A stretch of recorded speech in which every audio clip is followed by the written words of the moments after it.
Pemirsa, Komisi Pemilihan Umum KPU Kota Makassar menggelar rapat koordinasi dan sosialisasi Peraturan KPU Nomor 4 Tahun 2022 bersama 33 perwakilan partai politik sekota Makassar. Terdapat 3 hal yang menjadi hal krusial dalam verifikasi administrasi pada pemilu kali ini. Sekalian hadir di forum yang baik hari ini, yang cerah sekali hari ini.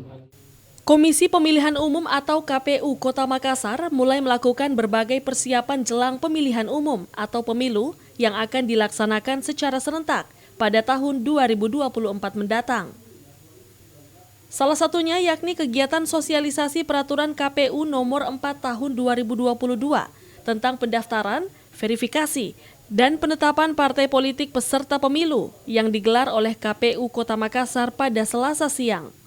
Kegiatan koordinasi dan sosialisasi tersebut diikuti oleh 33 peserta perwakilan partai politik yang telah terdaftar dalam Sistem Informasi Partai Politik atau SIPOL, yang akan melakukan pendaftaran dan verifikasi administrasi partai politiknya dalam pemilu anggota DPR dan DPRD Kota Makassar. Farid Wajdi, Ketua KPU Makassar, mengatakan terdapat 3 hal yang menjadi penilaian dalam verifikasi di tingkat kota, yakni terverifikasi kantornya, kepengurusannya, dan keanggotaannya.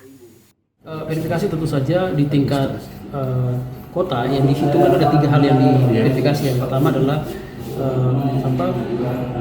terverifikasi kantornya, kemudian kepengurusannya, dan yang ketiga adalah keanggotaannya. Nah, soal rumus keanggotaan itu kan 1/1000 dari populasi atau maksimal 1000 dari maksimal 1000 ya partai politik tingkat kabupaten kota. Jadi ini kita perlu diskusi dengan pimpinan partai politik, dan agenda kita adalah persiapan verifikasi faktual.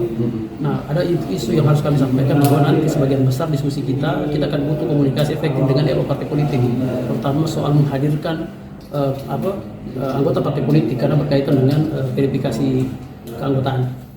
Diketahui pendaftaran partai politik telah dibuka sejak 1 Agustus 2022 hingga 14 Agustus mendatang, dan dilanjutkan dengan verifikasi administrasi yang dimulai sejak 2 Agustus hingga 11 September 2022 mendatang. Fitri Hairunisa, Celebes TV.